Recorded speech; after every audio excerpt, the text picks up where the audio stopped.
പേരെന്താ മോളെ? ഞാൻ മോളെന്തല്ല, എന്റെ പേര് അതൊക്കെ പറ്റേ. എന്റെ പേര് ഷിസ. സോറി കേട്ടോ മോളൊന്ന് വിളിച്ചതിന്. ഞാനേ ഷോപ്പിംഗ് ഒക്കെ കഴിഞ്ഞിട്ട് ക്ഷീണിച്ചു വരാൻ, അതുകൊണ്ടാട്ടോ. അതൊക്കെ സാരല്ല. എന്റെ പേര് ഫൈഹ. നിന്റെ വീട് എവിടെ? ഞാൻ നിന്റെ വീട്ടിൽ തങ്ങട്ടെ ഒരു ദിവസത്തിനാണ്. ഞാൻ ഇവിടെ അറിയാത്ത സ്ഥലമാണ്. ഞാൻ എൻ്റെ കൂട്ടുകാരിയെ തിരയാൻ വേണ്ടി വന്നതാണ്. കൂട്ടുകാരിയോ?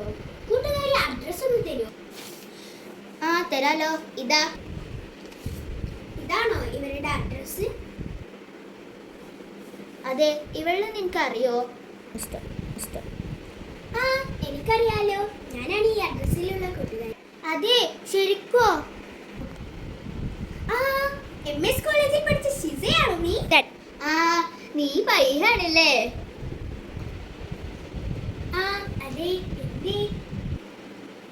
അതോ, കുറെ ദിവസമായില്ലേ നമ്മളെല്ലാരും കണ്ടുമുട്ടിട്ട്. നിന്റെ ഒപ്പം കുറെ ദിവസം പണ്ട് കുട്ടിക്കാലത്ത് എത്ര ദിവസം നമ്മൾ എല്ലാ കോളേജിലും സ്കൂളിലും എത്രമാനം ദിവസം കളിച്ചു നടന്ന് ബെസ്റ്റ് ഫ്രണ്ട് ആയതാ. കുറെ കാലങ്ങളായി നമ്മൾ രണ്ടാളും തമ്മിൽ കണ്ടുമുട്ടിട്ട്. നിന്നെ കാണാൻ കൊതിയായിട്ട് വീട്ടുകാരോടൊക്കെ ഞാൻ കൊഞ്ചി പറഞ്ഞിട്ട് ഞാൻ നിന്റെ അടുത്തേക്ക് വന്നതാ. എനിക്ക് നിന്റെ വഴിയൊന്നും അറിയില്ല. ഞാൻ ബസ്സിലാണ് വന്നേ. പക്ഷെ ഇപ്പോൾ ബസ്സും ഇല്ല. 10 ദിവസം ഞാൻ ട്രെയിനിന് ടിക്കറ്റ് എടുക്കാൻ വേണ്ടി കരുതിയപ്പോഴല്ലേ ട്രെയിനിൻ്റെ ടിക്കറ്റ് 10ാമത്തെ ദിവസമാണല്ലോ. 10 ദിവസം കഴിയണല്ലോ. 10ാം തീയതി ആണല്ലോ ടിക്കറ്റ്. കുറച്ച് ദിവസം ഞാൻ നിന്റെ വീട്ടിൽ തങ്ങട്ടെ?